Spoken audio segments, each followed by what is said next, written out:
Okay, I think we're... Hello. Yeah. Hi, everyone. Welcome back to Sermon Preparation Workshop. Hi, Sam. Hello, it looks like it's winter where you are. Well, it's starting to feel a bit chilly, but you've been away. Have you had a nice time off? Yeah, sorry, I didn't ask permission. Yeah, it was quite chilly where I was, but it was also very sunny and beautiful, and I had a Oh, good time. lovely. Thank you. Are you feeling well rested? No, not rested, but refreshed. Good. Well, that's what we like to hear, at least. We are back here, folks, at a slightly earlier time, so don't worry if you weren't able to join us live and you're watching this later. Your thoughts and questions and feelings are all valuable, and you can put them in the chat, particularly if you're here live, because that means we can respond to your questions and hear all about what you think on the passages we are looking at. Sam, I'm going to ask a little starter question, which also links into one of the readings today, if that's okay. In the Second Timothy passage, we've been going through Timothy recently, and I feel like I've been finding it quite a hard thing to think about what I would preach on with this. And I know you've said some similar things about it. There isn't necessarily much. But there's this line here which says, all scripture is inspired by God and is useful for teaching.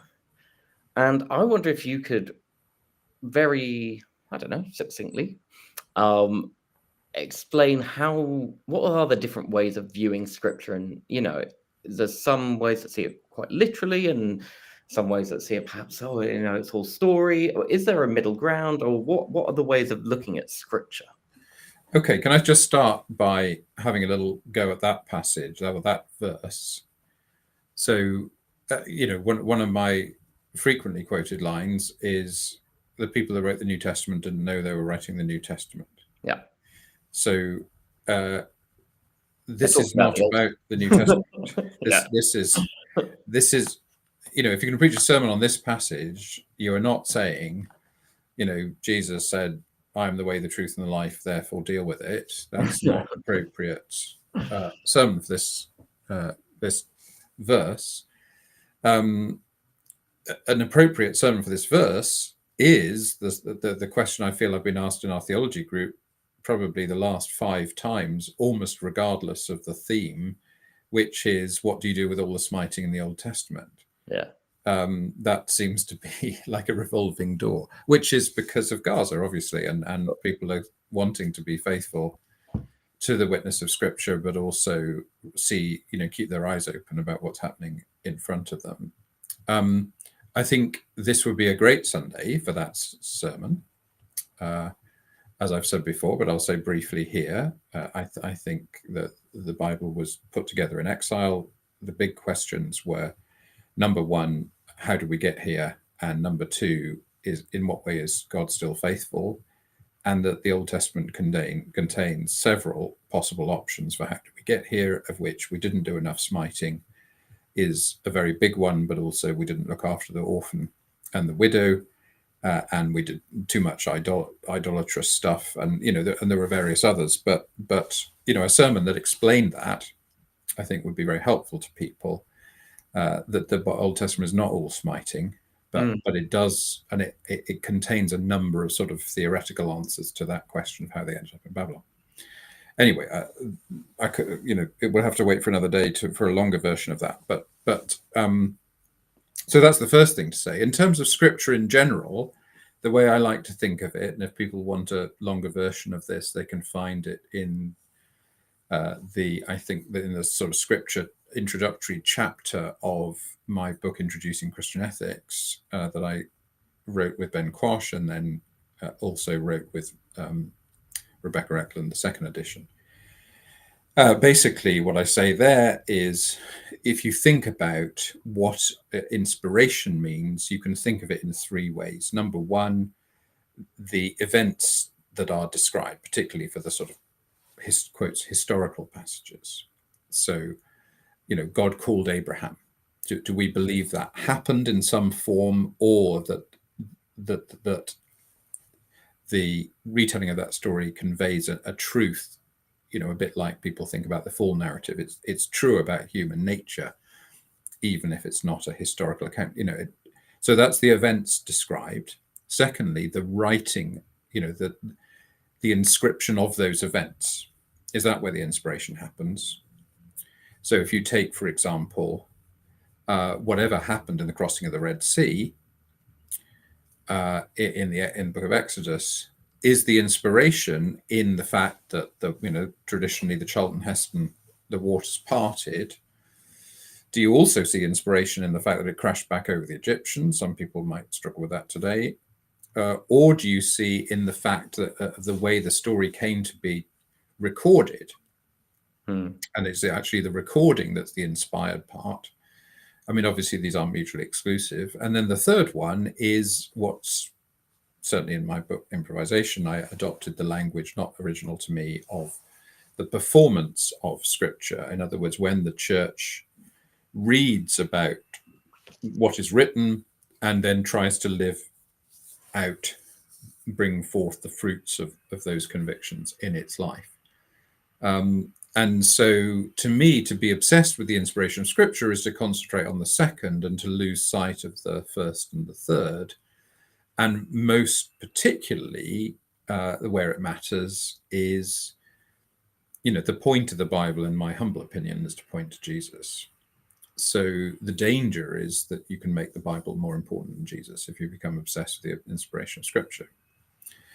I actually think the phrase inspiration of Scripture is actually quite a mild one, because I'm reading a book right now by Hilary Mantel, which occupied most of my time away because it was just so utterly gripping. And she does tend to write your 900-page thriller. And, I don't think it's ridiculous to call that inspired writing. I mean, it's just remarkable writing. It's incredibly powerful. And it doesn't say infallible here. It says useful. Yeah. So that's another dimension. We talked about the smiting. This verse is about what we'd call the Old Testament. We've talked about the different ways in which you can understand inspiration, but then what's it inspired for? And it's useful. And I think this isn't so much a message for fundamentalists, very conservative evangelicals to say everything in the Bible is true. It's a message to liberals, I would say, to say everything in the Bible is useful. So that's where I probably end up. Very good. Well, let's jump into the other readings then and find out the ways in which they are pointing to Jesus. We all should also come back to that reading, because that is not the only verse in that reading. But I know it's the one. It's the sort of one that appears in red letters.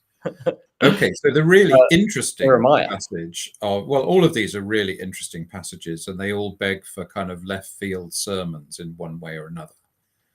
So, which is obviously up to the preacher. Just don't. I mean, I almost never try to preach on all three, but this is, if you're ever going to not try to preach on all three, this is the one, because these are, three very, very different readings. Okay.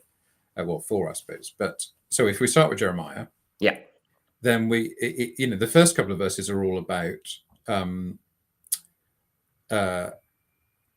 they're all about sex, but you wouldn't believe it because it's sort of hidden away in the translation. But sowing the house of Israel with the seed of humans and the seed of animals is, I'm given to understand, a profoundly sexual image of a female. How can I put it without blushing? But basically, wrapping her legs around the male. Right. So you may want to choose to preach on that. Good luck to you if you do. But the more interesting thing is to see how. And again, we haven't got to the kind of the main bit yet, but in 29 and 30, there's quite an interesting kind of change of mood here, because we're familiar even from the New Testament with this sense of the sins of the fathers going down to several generations, and that's encapsulated in this phrase that I think appears, to the best of my mind, in Ezekiel, but I might be wrong about that, in the parents have eaten sour grapes and the children's teeth are set on edge. But, this is repudiated here. You carry your own burdens. You're judged by your own sins, not by previous generations. Now that's a very interesting reversal. Yeah. Not one that gets a lot of comment, because people always remember, eye for an eye, tooth for a tooth, or parents have eaten sour grapes, children's, these sort of phrases stick in their mind, but they don't tend to quote the bits. So, for example, in Sermon on the Mount, when we don't get eye for an eye, and here where we don't get handed down through the generations, again, it goes back to what I said at the beginning in answer to your question about Scripture being inspired, that we need to understand that Scripture is a living argument, is a living debate about these different understandings of who God is and what God's purposes are. It's not a once and for all settled thing. I think Jesus is a once and for all settled thing, but obviously even within the Gospels, we've got living debates about what he said and what he represented. Sure. So that whole idea, you wouldn't need the Bible to be 66 books long if it was giving a single message. That may sound like a terrible thing to say, but it seems self-evidently true. Yeah. Okay, now let's get on to the serious part of this passage, which is this new covenant.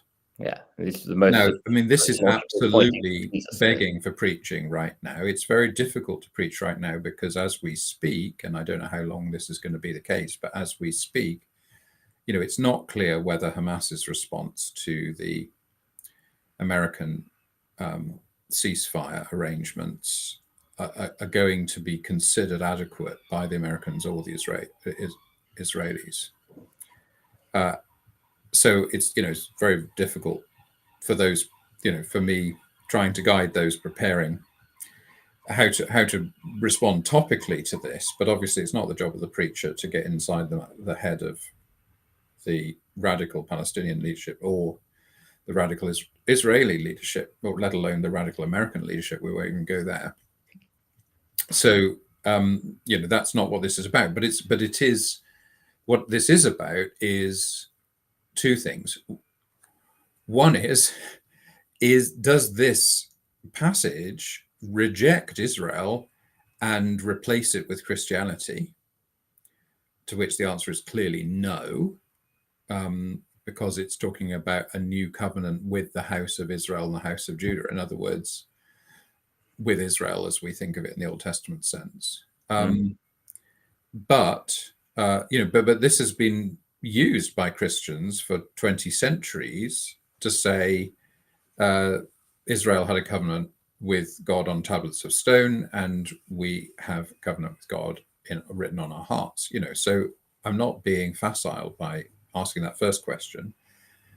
Then the second question, of course, is the state of Israel the new covenant with the house of Israel? To which I would also say no.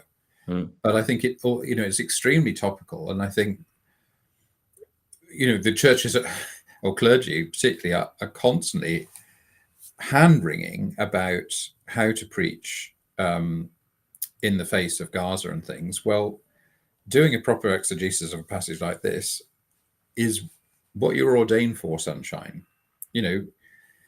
Going on Palestine marches may be what you want to do, but this is your job. So do this job. You do the other job if you've got time. But people are crying out in the church for this job to be done, and I don't see a lot of people doing it right now. They're just sticking with the complexity of it, which it is complex, no question.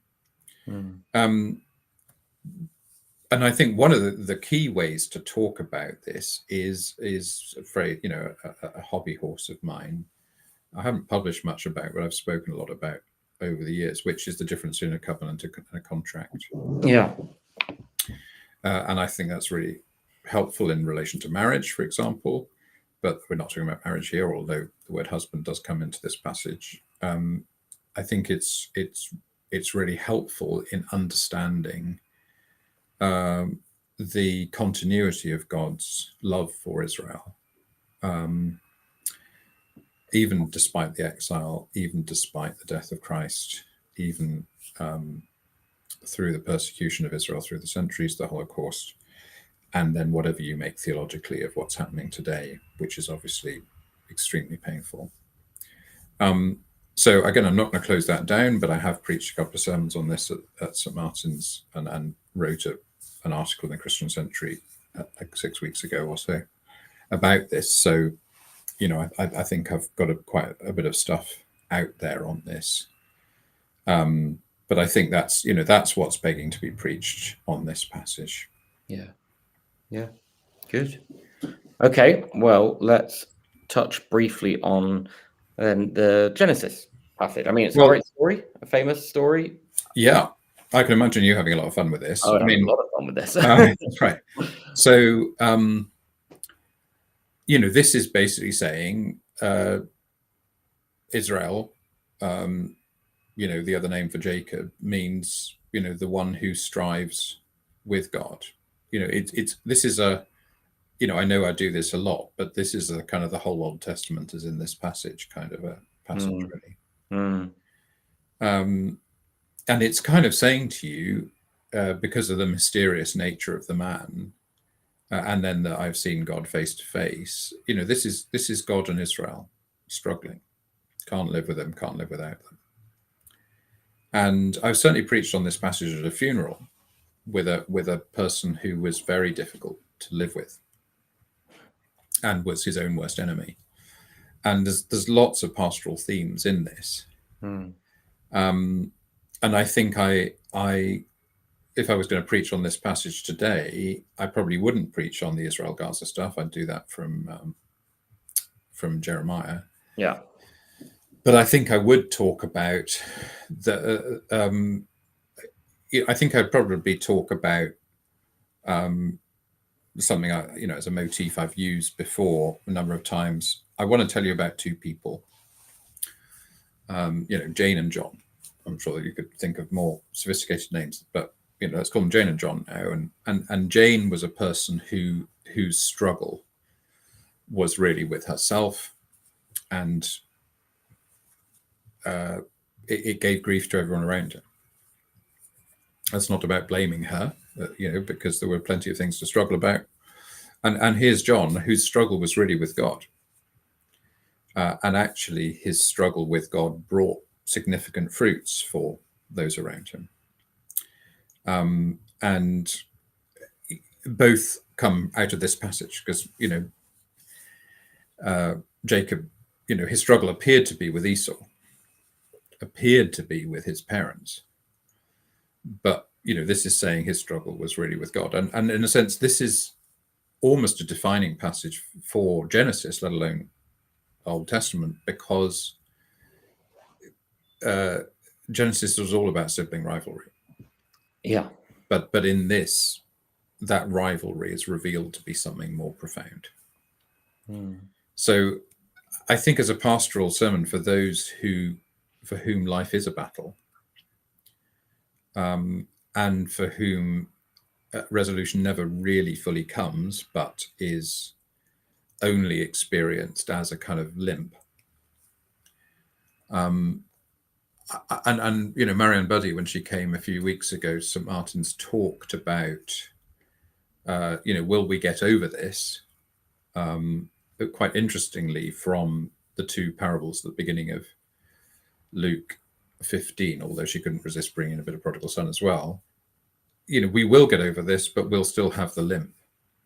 And I think for somebody who's been through a horrible family breakup or something like that, who maybe is in the midst of it right now, I think there can be some hope in this, which is to say your struggle is not necessarily with your former partner.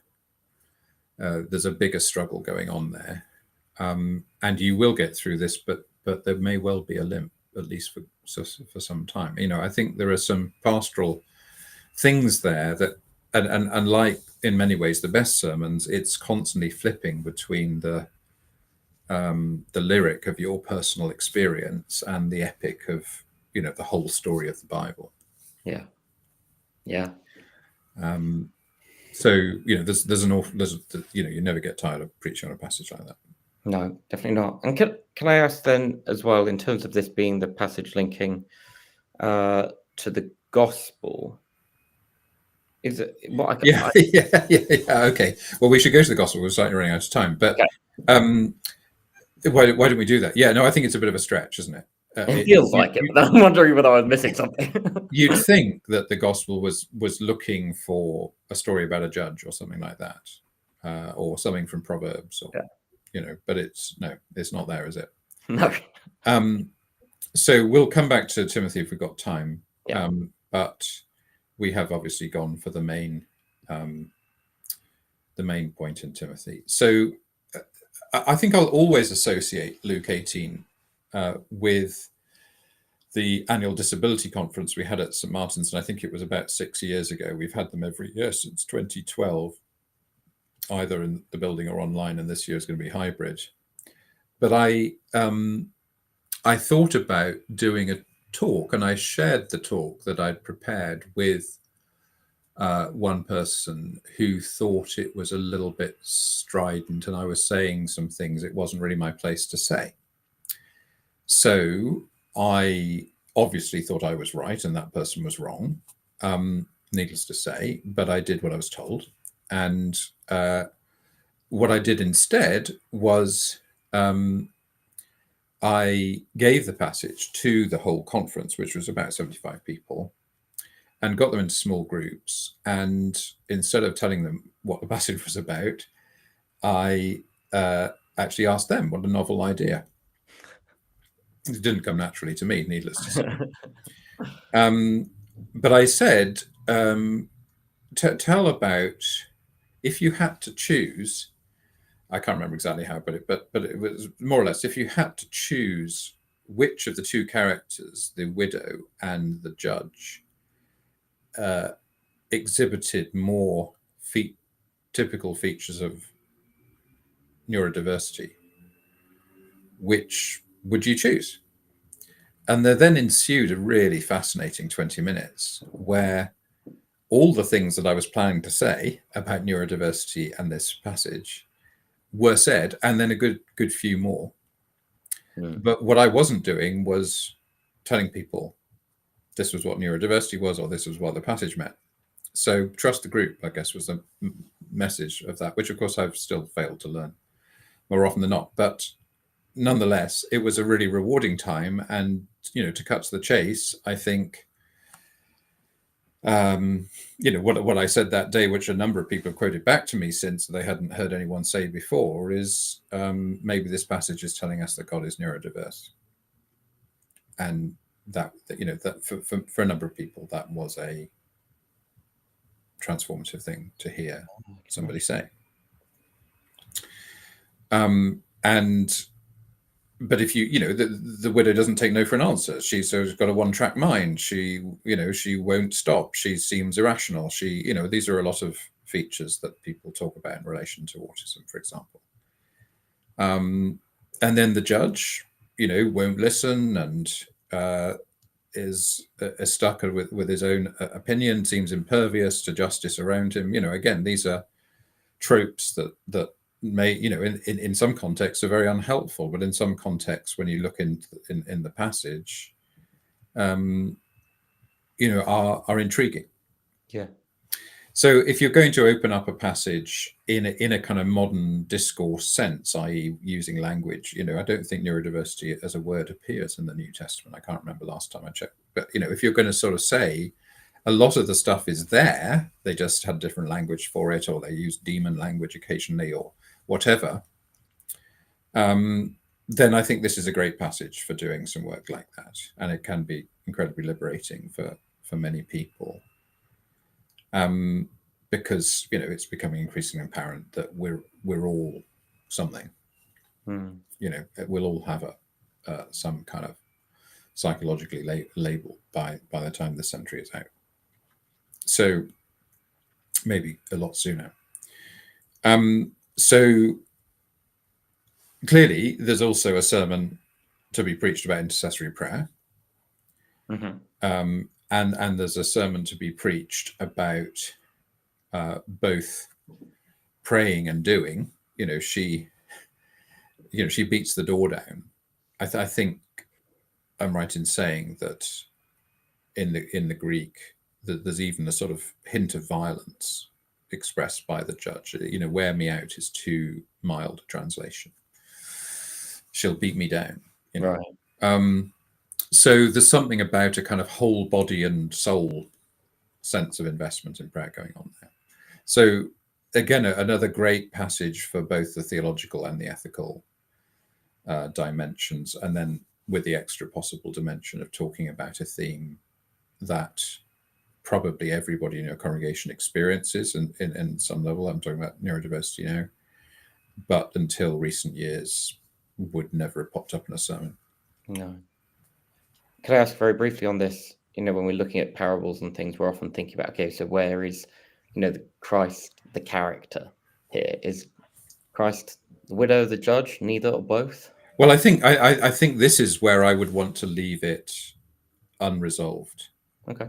I think it's not something that comes easily to me. I like to resolve things, but I think on this is the kind of sermon where you go back to the parables are in a sense there to sort of to tease you, and I think both characters have Christological themes, although I would lean more, I guess, towards the widow, because the widow is making this sort of laying down her life for the sake of others gesture, which is clearly a Christ-like thing to do. I think there is humor, in the judge's position, because he doesn't do it for the right reasons. He's kind of rolling his eyes, and but I think that's a really interesting image of the God that many people imagine they're praying to. But I don't think it's an image that is easy to fit into any conventional Christological theme. So I while I'd want to leave it somewhere unresolved, I think I would, try to uphold the widow and don't forget widow in the Old Testament. It's one of those buzzwords, widow, orphan, stranger. That's saying this is about the epicenter of the Old Testament faith. Yeah. Any final word on Timothy before we go, or do you think we might have covered that? I think we've probably done as much as we want to on Timothy, but I think there is a for the time is coming when people will not put up with sound teaching, but having their ears tickled, they'll accumulate themselves teachers to suit their own desires. There's a lot of discussion, particularly in the States, but also in this country right now, about what Christianity is and to what extent it's adopted and misused by certain political movements. And again, if you wanted to talk about that, not in a mudslinging way, you've got to model a better form of discourse, but that would be a gift of a line. It feels like it could also draw in something around the rise of populism potentially as well. A kind of I think all of that stuff in which the book I was reading, My Time Away, was about the French Revolution, and it's fascinating to hear how God is talked about by Robespierre and all of that gang, and how some people were ardent atheists, but by no means all, and many of certainly in Danton is portrayed as having had a Christian marriage when he got married the second time after his first wife died in childbirth. So there's a lot to think about in terms of the use and the abiding irreplaceability of some level of faith. But I'm not saying that this is the right passage for a whole history of the French Revolution. Perhaps not. Well, although the French seem to be getting on fine. They're changing prime ministers every afternoon. That's great, Sam. Thank you for all. Well, good luck to everybody. I think you just let yourself enjoy preaching for this weekend, because these are really passages that allow your imagination and your flair to just give yourself permission to expand your imagination, I would say. That's a really nice way to end this. Thank you so much. Thank you, everyone. And we will see you